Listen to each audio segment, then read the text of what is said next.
There are 8.2 billion people on this planet right now, and every single one of them could, in theory, reject you, mock you, or tell you you're not enough. That's 8.2 billion voices, but the only one you need to conquer is your own. Just subtract one. That one is you. And if you can win over that one voice in your head, the rest don't stand a chance. What is self-confidence really? People often think self-confidence is something you're born with. Like some people just pop out of the womb ready to take on the world, and the rest of us are supposed to just deal with our doubts. But here's the truth. Confidence is a skill. Confidence is a muscle. And just like any muscle, confidence gets stronger the more you train it. It's not magic. It's not luck. It's reps, it's grit, it's belief when no one else claps. Did you ever stop and think how powerful this one skill really is? Imagine if Edison gave up after the first 100 failures, or the first 1,000. People called him insane, but his confidence said, "I'm close." If he didn't have that belief, we'd still be lighting our rooms with kerosene lamps.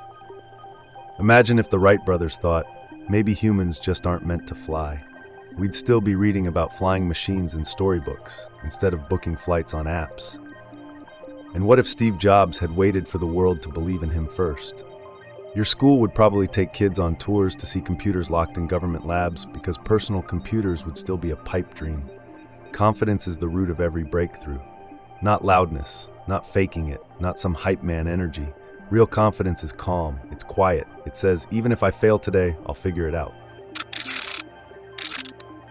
How to build that confidence muscle. So, how do you build it? Here's your training plan. Not theory, actual reps. Repetition equals strength. Let me tell you about a young violinist who practiced the same 8 bars of music every single day for almost a year. Not because she loved it, not because it felt good, but because she wanted to walk on stage and own that moment. That's not inspiration, that's repetition. You want to feel confident speaking in public? Don't wait for the big meeting or your perfect moment. Speak your ideas out loud in your room. Record them. Hate how you sound, then do it again tomorrow. Because confidence doesn't come from getting it right once. It comes from knowing you've done it 100 times already. Mastery kills fear, and mastery is built one rep at a time. 2. Fix your internal programming. Right now, your inner voice is running a script. And for most people, that script sucks. You're not good enough. You'll mess up again. Everyone's watching. Here's what confident people do differently. They don't silence the voice. They reprogram it. Yes, we are programmable. Next time you hear that voice say, "I can't," answer it with, "That's not helpful. Let me try again." Treat yourself like someone you're responsible for helping. You'll be amazed how fast things change. 3. Expand your comfort zone. Your comfort zone is a muscle too. Leave it unstretched, it shrinks. Confident people aren't fearless. They're just used to fear. So here's your mission. Do one thing each week that scares you a little. Not reckless, just uncomfortable. Call someone, pitch your idea, post that video. Each time you prove to yourself, I can handle this. That's how you turn anxiety into strength. Number 4, audit your environment. This one most people overlook, but it's crucial. You can't build a confidence muscle in a toxic gym. Look around. Who are you spending time with? What are you watching, listening to, scrolling through? If you surround yourself with doubt, sarcasm, and fear, you'll absorb it, even unconsciously. You don't have to cut people off, but you do need boundaries. Like Peter Sage said, love your family, choose your friends. And if you can't find mentors around you, open a book. Let the best minds in the world train you, because they've left their blueprints for people like us. Number 5, start collecting proof. Confident people don't just hope, they keep receipts. Start a list on your phone.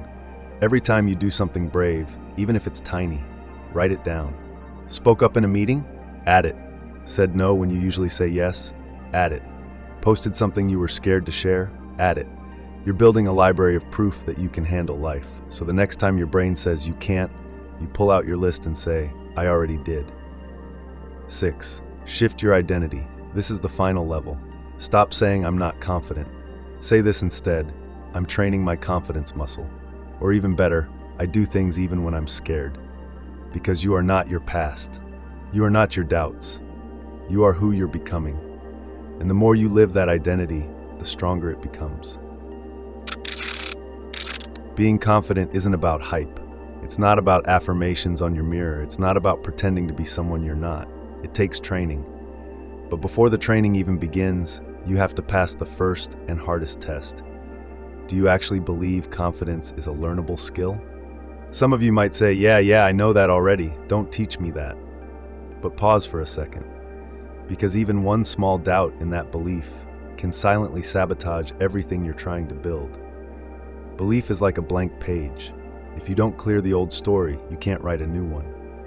So before we build your confidence muscle, you need to wipe that page clean and start writing new rules for yourself. Because whether you realize it or not, you've already been running your life by your own rule book. You use it to avoid danger, to deal with your boss, to keep your spouse happy, to get through the day. But here's the twist. Everyone else has their own rule book too. Some people believe eating meat is wrong.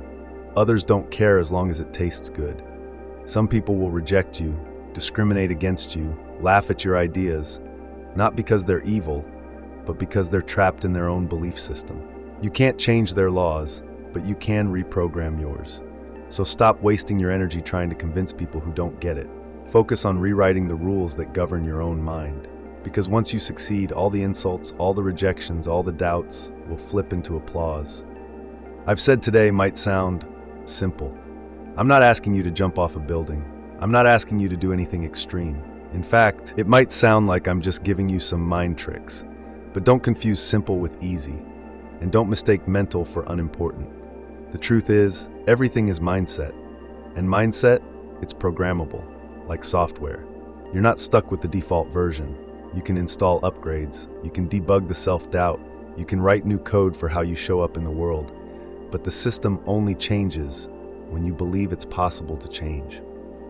So if you've made it this far, that means you're already holding the pen. You've got a blank page. Now start writing. What's one belief you're ready to rewrite today? Drop it in the comments, not for me, but as a commitment to your future self. And if this hit home, make sure to subscribe, because this is just the beginning of the mindset upgrade.